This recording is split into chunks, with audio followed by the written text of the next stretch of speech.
Olá a todos, como vocês estão? Espero que estejam todos bem, com saúde, muita disposição, estudando bastante, aproveitando bastante e se protegendo desse período que esperemos todos que logo saiamos dele, né? Nesta aula ou nesta quinzena, né, nos é proposto, nós vamos abordar duas aulas do Centro de Mídias, né? Estas duas se interligam com a aula da atividade anterior. Vocês vão perceber que as três estão bem interligadas. Então, nós vamos usar do dia 2 de julho, a aula do dia 9 de julho e a apostila na página 84, a nossa apostila do aluno. Nosso objetivo, relembrando, é compreender a aula do Centro de Mídias, aprofundar o conteúdo da apostila e, a partir desses dois conteúdos desse estudo, incentivar uma reflexão pessoal sobre a aula e colocar a filosofia em prática. A aula do dia 2, ela se inicia com a ideia de política. Então, lembra que nós falamos algumas vezes na escola antes deste ato, e volta e meia a gente sempre volta aqui. Política vem de polis, vida na cidade. Uma interpretação que os professores deram foi a arte de governar. Então, esta arte de governar, a arte da cidadania, lembra? O cidadão é aquele que está na praça pública, ele tem tempo para debater os problemas da cidade e chegar a soluções, então ele está governando essa cidade. Então, questões que podem surgir quando a gente olha esta teoria no dia de hoje, que os professores abordaram, é como que a gente se comporta em sociedade, como a gente convive, e entre outros, como que se estrutura esta sociedade, não é mesmo? Primeiro grande conceito, primeira grande ideia de Estado vem em Aristóteles. Lembra que a gente sempre fala, o homem é um animal político. O homem tem uma tendência de vida social. Este ser humano, ele vai buscar interações e nessas interações ele busca o bem comum. Um livro bem interessante, um livro bem legal, que não é grande e é mais fácil de entender, é Ética a Nicômaco. É um manual de política. Então, ainda hoje, nós queremos conhecer o Aristóteles, que ele pensa da política, que ele pensa do Estado. Um bom livro é Ética Nicômaco. Ele vai se aprofundar em outros? Vai. Mas neste livro ele faz um panorama mais geral, não muito aprofundado, então começa a despertar esta ideia, este desejo. Depois que estamos despertos, aí sim nós podemos buscar outras fontes, outras ideias dele, por exemplo, as categorias, e entender essa vida do cidadão.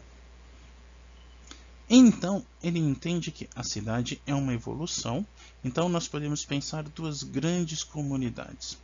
A família é uma primeira comunidade, então o que vai acontecer? A nossa vida familiar, ela vai se refletir na vida social. Então, a ação social que nós vamos ter, ela é relativamente, ou ela é bem similar à vida familiar. Então, os conceitos que nós vamos aprender em casa, nós vamos replicar em sociedade. Então, por exemplo, se em casa nós aprendemos a respeitar o avô, a avó, o pai, a mãe, aquele respeito pelos mais velhos, este respeito vai se replicar na sociedade com o idoso. O nosso exemplo de sempre, o banquinho amarelo. Então, quando nós temos esta consciência de que há em nossa casa pessoas mais velhas que necessitam, que precisam de um respeito próprio, então respeitar pai, respeitar mãe. Quando a gente sai, a gente vai viver aquela regra de ouro. Então é a coisa meio clichê, mas elas funcionam muito bem. Você está lá no banquinho amarelo, entre o idoso, você fala assim, bom, ela é avó de alguém, ela é avô de alguém, poderia ser minha avó. Então você faz esta assimilação, você faz esse exercício de projeção, vamos a um termo psicológico, né? Você se identifica e você percebe que tratar bem aquela pessoa, você gostaria que tratassem bem o seu avô, sua avó, sua mãe, então a regra de ouro. Ao mesmo tempo você percebe que isto fará parte do bem comum. Ou seja, eu começo a ter aqui a ideia de ética e de moral. Então eu começo a fazer escolhas. Óbvio que essas escolhas pautadas na recompensa não são necessariamente uma escolha ética, uma escolha moral. A recompensa da ética, a recompensa da moral, ela está em mim mesmo. Então eu não sou ético, eu não sou moral para agradar outra pessoa. Eu sou ético, eu sou moral porque eu entendo que ser ético e ser moral faz bem primeiramente a mim e como consequência para os outros. Então eu vou entender que esta sociedade vai funcionar bem porque eu quero que isto funcione bem para mim. Ninguém deseja algo ruim para você, ninguém deseja que seu PlayStation quebre, sua bola fure, que sua bicicleta seja roubada. Ninguém quer o mal para você. E Aristóteles vai dizer, da mesma forma que ninguém quer o mal para você mesmo, este bem vai passar para a sociedade. Então, eu não quero pagar caro no PlayStation 5, eu quero que esse Brasil melhore, porque quanto mais ele melhorar, mais barato vai ficar o console. Então percebe como a gente vai tendo uma interação, podemos dizer assim, entre aspas, causa e efeito. Não é bem isso, mas acho que assim exemplifica de uma maneira mais fácil. Deste estado, eu espero que tenha ficado claro, se não perguntem, não tenham medo. Desse estado, então, ele vai entender assim, olha, o Estado precisa se organizar. Uma casa se organiza, cada um sabe do seu quadrado em casa. Cada um tem que saber do seu quadrado também na sociedade. E para que isso aqui funcione bem, todo mundo tenha vantagens, todo mundo tenha uma vida feliz, uma vida boa, a gente precisa passar por uma certa organização. Esta organização é chamado quadros de governo. Então, o Aristóteles entende o seguinte: existem 6 formas de governo. 3 delas são boas, 3 delas são virtuosas, 3 delas são corrompidas. Então, ele vai entender o quê? O que vai medir se um governo é bom ou não? A virtude de quem está governando. Então, ele vai começar numa tabela de hierarquia, a ideia de categorias. Então, tudo possui uma hierarquia. E ele vai partir dessa situação aqui. Existe uma ordem em que a monarquia, na visão do Aristóteles, é a melhor forma de governo. Então, o monarca ele não tem preocupações a não ser o bom governo. Uma forma menos boa, a aristocracia. Quando a gente fala aristocracia, é um governo de eleitos, ou um governo de nobres, ou um governo de pessoas preparadas. Então, esse governo de pessoas preparadas, esse colegiado, ele pode agir de uma forma positiva e governar. Ou a politeia, né? Esse governo do povo, em que pela Constituição ou pela ação dos homens livres todos vão decidir e todos vão acatar. Ao mesmo tempo, ele vai dizer assim, olha, da mesma forma que isto é bom, funciona, quando é ruim, a coisa desanda. Então, a monarquia não é uma garantia de que a coisa funcione, salvo se este rei for virtuoso, se este rei for ético. Se ele for alguém egoísta, vai se tornar uma tirania. Então ele não está a serviço desse Estado, mas este Estado que está a serviço dele. Ele manda, desmanda, faço o que quero e pronto, acabou. Se aquele governo, aquele colegiado, aquele governo de nobres, né, que eu queria dizer, se ele se corrompe, ele se torna uma oligarquia. Então, este colegiado determina tudo, este colegiado escolhe tudo, e tudo aquilo que vai acontecer fora disto é um problema. E ele vai dizer, o Aristóteles, que estes dois aqui são muito semelhantes. Porque o que vai acontecer na democracia com a politeia? A vontade geral e a vontade particular são muito tênues. Então, quando você pensa uma maioria gigantesca, a ideia destas pessoas agirem pelo bem comum ou agirem pelo bem particular, a linha que vai fazer isso é muito tênue. Nós temos um exemplo, se é que a gente pode dizer que é um exemplo, quando a gente olha a reação das pessoas nas mídias sociais. Então, nesses dias eu estava lendo aqui que um youtuber que jogava, acho que Warcraft, ele se matou porque ele pediu a namorada em casamento pela Twitch, se eu não me engano, ou pelo Twitter, eu não lembro agora, e começaram a martelar, a fazer toda aquela perseguição, entre aspas, democrática do me expressar. O cara tinha um problema de depressão, teve um problema de depressão e se matou. Então, o que acontece nesta democracia em que todos têm direito à voz, todos podem se expressar, nem sempre as pessoas têm um filtro de o que eu devo dizer e o que eu não devo dizer. Eu tenho o direito de falar tudo o que eu quero, vou falar o que eu quero, quando quero, como quero. Caio em uma libertinagem. Eu não sou alguém livre. Eu esqueço que existe um outro ser humano. Então eu esqueço que se eu faço uma ofensa numa mídia social, ela está atingindo um ser humano, ela não está atingindo um robô. Então há um ser humano pelo outro lado desta tela. Então eu estou falando aqui olhando para uma tela, mas isso não quer dizer que eu não serei ouvido. Um outro ser humano vai me ouvir assistindo essa aula, estudando esta aula. Percebe então isso? Então esse é um problema. Outro ponto que a gente tem que deixar bem claro, a gente tem que lembrar é a visão de Aristóteles de democracia não pode ser confundida com a visão atual de democracia.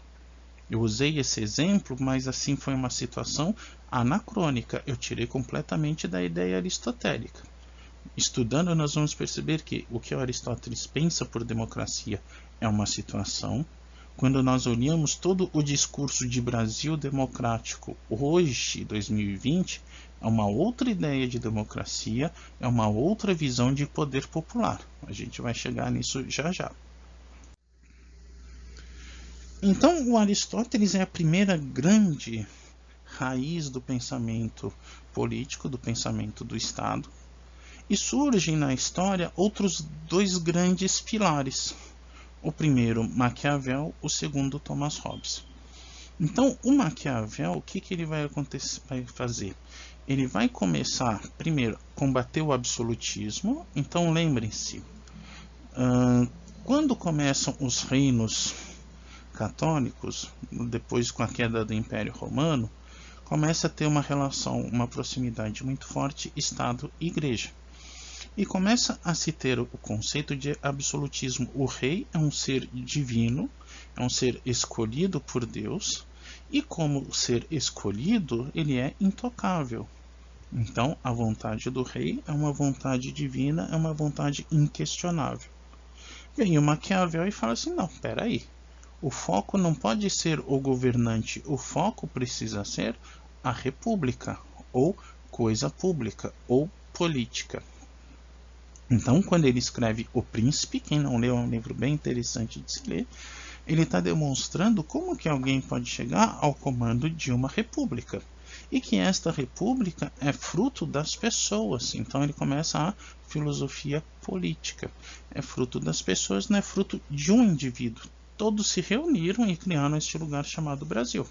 Você quer governar esse Brasil? Há uma série de coisas que você seguindo, você vai chegar lá. Só que qual que é o seu foco? É esta república ou é o interesse particular? E aí, como ele combate o absolutismo, veio a máxima do maquiavelismo, que não é de Maquiavel. Você não vai encontrar em Maquiavel aquela frase de fins justificam os meios. É atribuído a ele para dizer que o Maquiavel é um ser demoníaco porque ele vai contra o absolutismo. Indo contra o absolutismo, ele vai contra a vontade divina. Ou seja, quem segue Maquiavel está seguindo o demônio. Percebem o encadeamento lógico que se faz para desqualificar a obra? Desqualifico a pessoa, desqualifico a obra. Isso é muito fácil de observar hoje em dia também. Então, Maquiavel vai ter essa vertente. O Hobbes vai continuar essa ideia com o Leviatã e ele vai dizer o seguinte, lembrem-se, o Estado é fruto de um contrato social. As pessoas se reuniram neste lugarzão velho sem porteira, chegaram a um acordo de que é muito mais seguro, é muito mais prático se todos nós chegarmos a um acordo para vivermos juntos. Vamos fazer um contrato. No ano de 2020, nós vivemos sob um contrato chamado Constituição Federal. É a via positiva, não positiva de legal, mas enfim, né?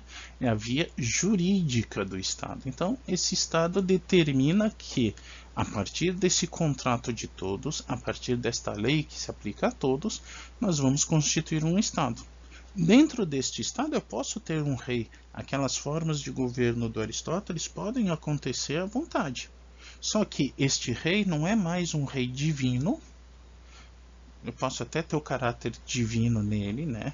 Então, por exemplo, na Inglaterra, a rainha Elizabeth, ela é chefe de Estado e chefe religioso. Então eu posso ter esse cara. Mas ela é esses dois porque o povo permite que a família dela se torne a monarca. Então vamos imaginar que daqui a algum tempo haja uma crise britânica no Reino Unido como um todo e destitua aquela família real e botar outra. Em teoria é possível, na prática é praticamente impossível, porque aí é uma tradição milenar e o britânico odeia quebrar uma tradição. Mas só para perceber que o caráter divino, ele nasce não mais da pessoa, mas ele nasce da sociedade. Tranquilo até aqui, senhores? A mudança na visão de democracia, então, até Hobbes, mais ou menos, a ideia de democracia é muito parecida com a ideia do Aristóteles. O Montesquieu, lá pelos anos de 1700 e café com leite, ele vai começar a elaborar uma transição e uma transformação da ideia de democracia. Então, a ideia que nós temos hoje de democracia, de poder popular, participação de todos, todos têm voz, todos têm vez, todos têm a cidadania, começa em Montesquieu. Então, o que vai acontecer com ele? A influência iluminista, então ele influencia e é influenciado pelo iluminismo. Dentre eles, pede-se o fim do poder monárquico e fim da influência religiosa, então começa aquela perseguição religiosa. Além disso, essa democracia ela vai sofrer uma transformação. Então é muito importante nesta transformação que haja um equilíbrio de poder. Então ninguém pode estar acima de um outro.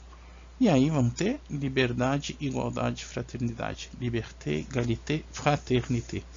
Nossa aulinha de francês, très chique. Então, o que o Montesquieu ele vai estruturar, o que ele vai pensar com isso? Esse nosso desenho nós podemos trazer para o nosso Brasil de 2020. O Montesquieu cria esse quadrinho, e esse quadrinho funciona muito bem no nosso Brasil de hoje.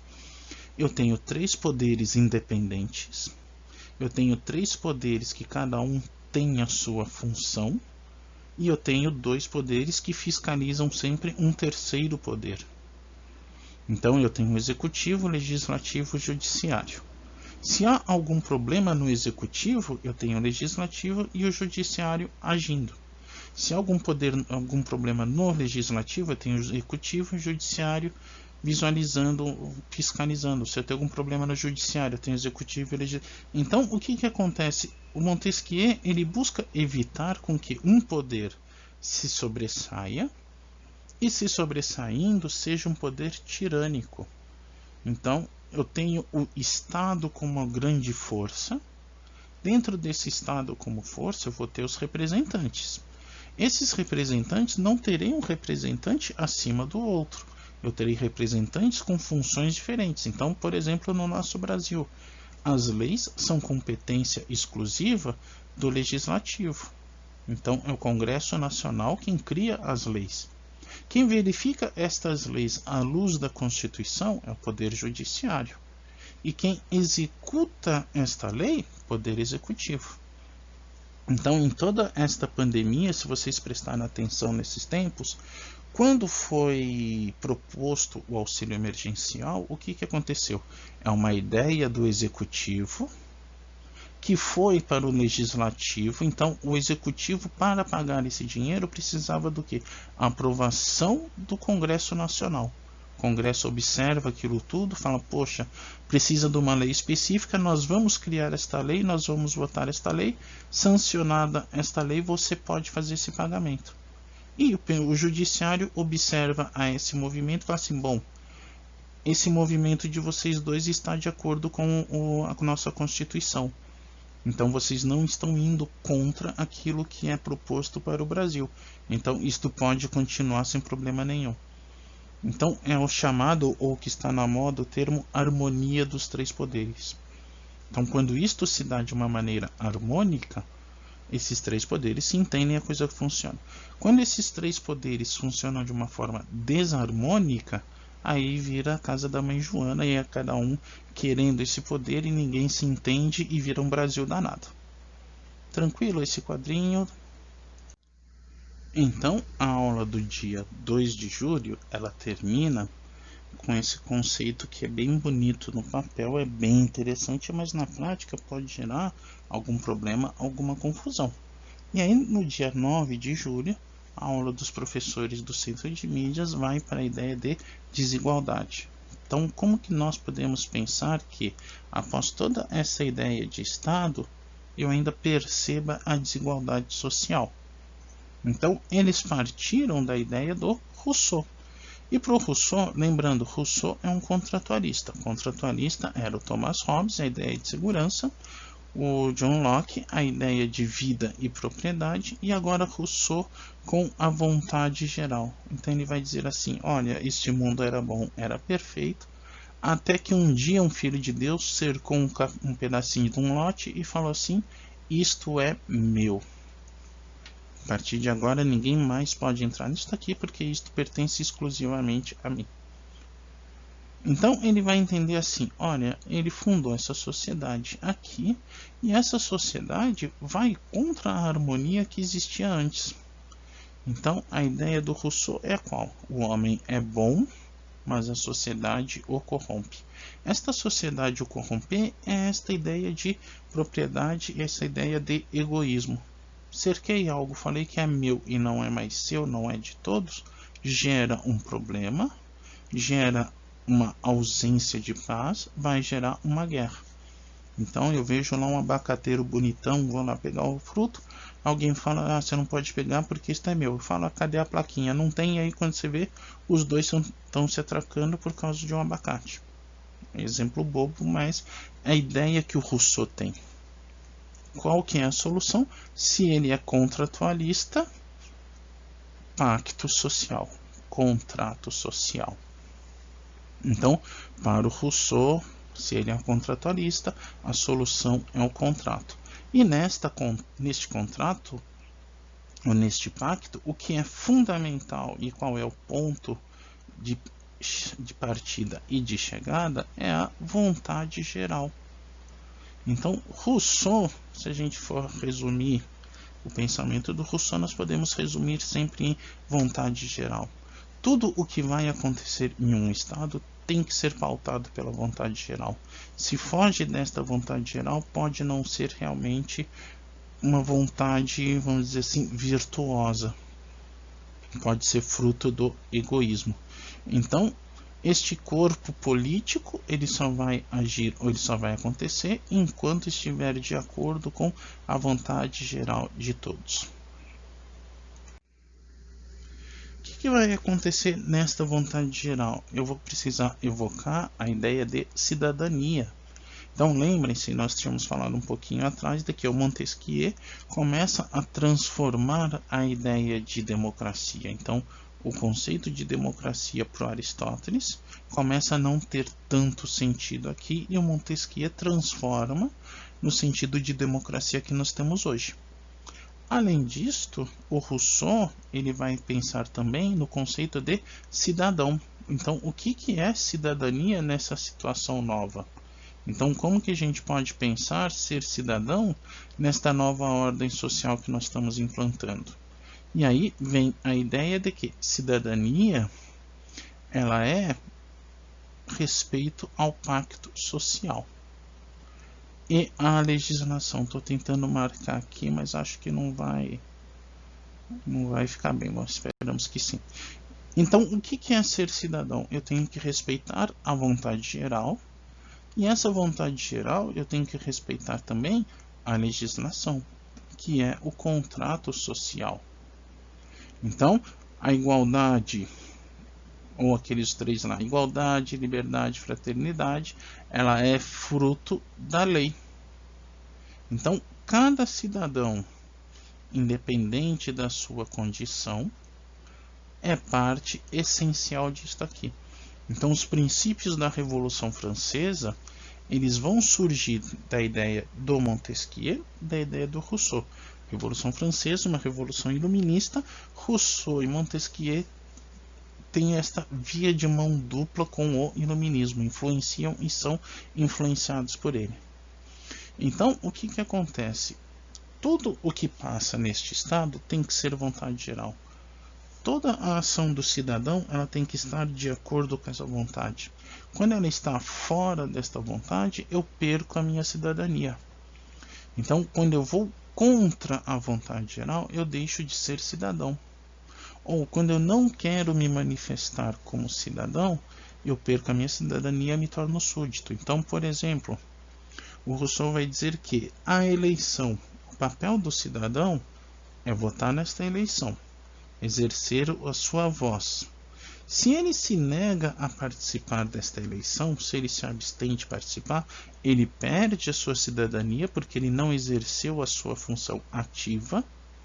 Ele fica apenas como alguém que aceita o que foi decidido e vai conviver com isso, então ele se torna um súdito.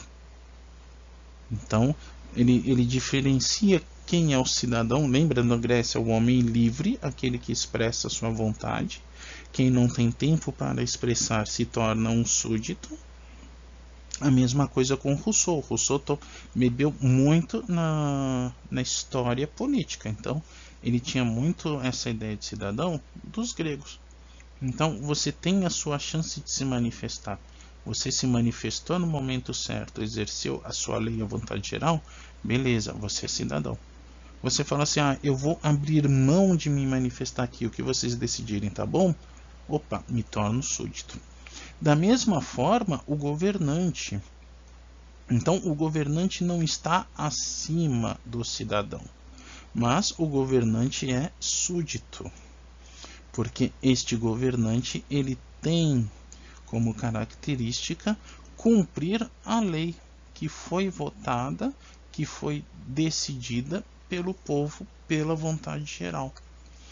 Então, hoje em dia, a gente tem uma falsa ideia, ou se tem um falso senso comum de que o governante é acima do povo. E parece que devagarinho isso vai mudando, de que não. O governante é alguém que está trabalhando para o povo. Este ano de 2020 teremos eleições. O cara vai na TV, todo bonitinho, pedir seu voto, dizendo que quer trabalhar em seu nome. É eleito, esquece que você foi lá, que você é alguma coisa. Então, isso é a versão errada. O Rousseau fala assim, não, este cara que está governando, este cara que está agindo no governo, ele é um súdito, porque ele está submisso à lei que nós, povo, que nós, cidadãos, criamos. Então, nós decidimos que ele está lá. E aí vem aquele conceito também do Hobbes.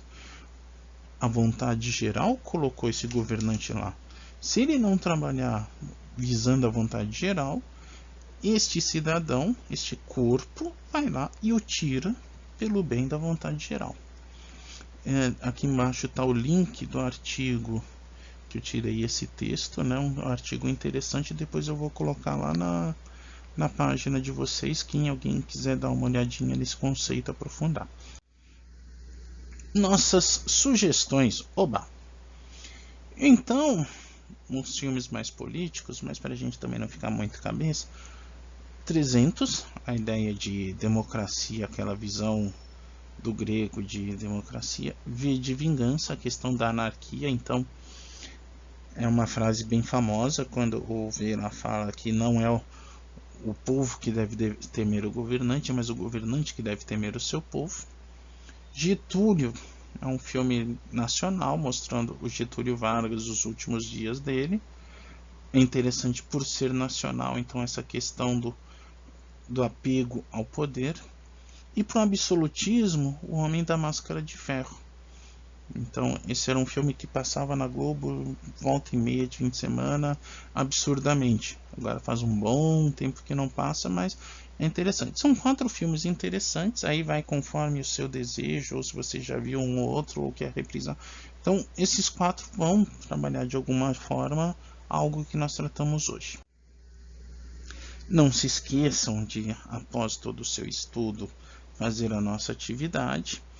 Então, já estamos quase em agosto e setembro. O ano agora vai passar voando. Então, não bobeiem, façam as atividades, entreguem a tempo, organizem-se. Nós tivemos um probleminha com a nossa sala de plantão de dúvidas, porque eu a criei, eu testei tudo, mas eu não sei o que aconteceu, que as pessoas mesmo com o código não conseguiam entrar. Nesse primeiro momento, se você tiver alguma dúvida, deixa na nossa sala da turma, porque quando vocês escrevem lá, me vem um e-mail, eu olho e respondo. Eu queria fazer uma coisa menos impessoal. E eu vou tentar criar uma sala para o ano inteiro. Então, 3A, 3B, 2A, 2B, 2C. Então, vou tentar criar isso, vou colocar todo mundo lá e a gente vai tentar organizar um horário para poder, nem que seja dar um oi, bater um papo, o que eles que quiserem, né? Então, caso alguém tenha alguma dúvida, angústia, perturbação na força ou no cosmo, manda um e-mail. O e-mail está funcionando muito bem. Então, sempre que eu vejo que o e-mail chega alguma coisa, eu busco responder o mais rápido possível. Eu vou manter esse horário de 10h30 às 11h45 para a gente ir se acostumando. E quando eu conseguir fazer funcionar esse nosso encontro pelo microfone que seja, aí aqueles que quiserem bater um papo, tirar dúvidas de um filme, comentar alguma referência, aí a gente vai ter esse espaço. Se não, deixa lá na sala o comentário, a gente lê e a gente vai tentando conversar da melhor maneira possível. Certo, senhores?